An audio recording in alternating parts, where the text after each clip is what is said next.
Hi everyone, welcome back to the channel. Today's video will show you a quick way to copy your MS Word document.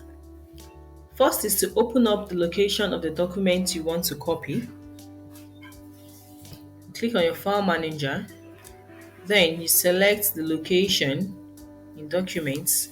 So let's copy this Word.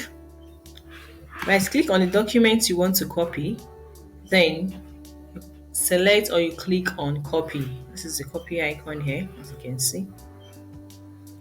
Once it has been copied, now you right click anywhere on the empty space in the folder. Then you select paste or you select more options and you select or you click on paste.